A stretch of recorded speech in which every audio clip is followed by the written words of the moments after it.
Dimanche 21 décembre 2021, plus de 150 judokates étaient conviés à ce nouveau rassemblement féminin.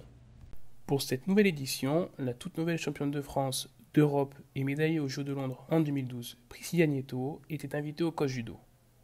L'occasion de partager un moment très spécial avec les femmes et les filles de tout âge sur le tatami. M. Mbarek Bouchiglia, conseiller municipal de Sartrouville, tenait à souligner l'importance du projet pour la ville. Pour la ville, donc, pour les féminines, Sartrouville, donc l'émancipation des filles, des femmes. Et la ville travaille beaucoup sur le sport féminin, quelle que soit l'association, que ce soit le judo, pour l'ensemble des associations sartrouvilloises. Et donc oui, on favorise le sport féminin comme on le fait sur l'ensemble des associations. En plus de son importance pour la ville, le projet féminin du coach judo s'inscrit dans la politique du comité des Yvelines, représenté aujourd'hui par Franck Bourrasso, cadre technique fédéral. C'est vrai que le club est très à la pointe de cette action et en plus ce qui est bien, c'est que le club de Sartrouville propose en plus ces animations à tout le territoire yvelinois et c'est là que justement j'approuve aussi leur approche très ouverte sur tous les clubs des Yvelines.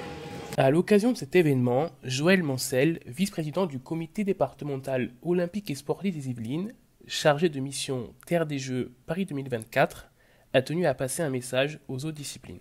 Le rassemblement que vous avez organisé aujourd'hui, eh bien, ça serait intéressant de pouvoir le voir se développer également dans d'autres disciplines, et notamment dans des sports où le masculin est le plus souvent représenté. Après avoir échangé toute la matinée avec les judokates, Priscilla a souhaité nous partager son ressenti sur l'événement, la place du judo dans sa vie, ainsi que ses ambitions pour la suite de sa carrière.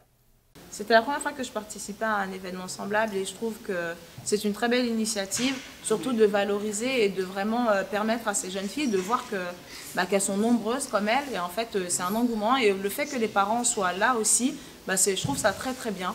C'est pas tous les jours qu'on a des tatamis au féminin et puis il y a d'autres filles.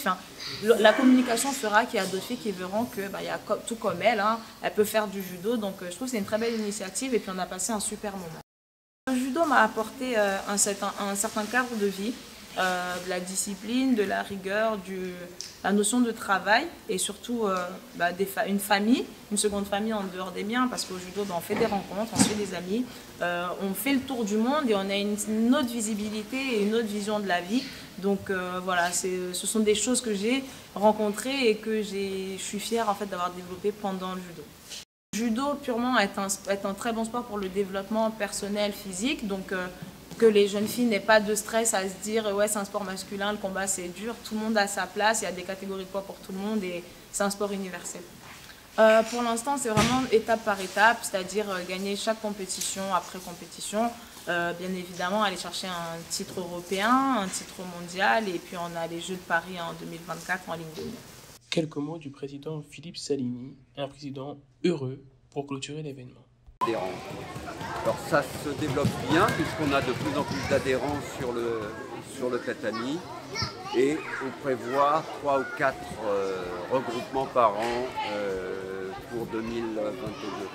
Le coach judo tient à remercier toutes les judokates, Priscilla, les clubs participants et vous donne rendez-vous fin janvier pour le prochain regroupement féminin.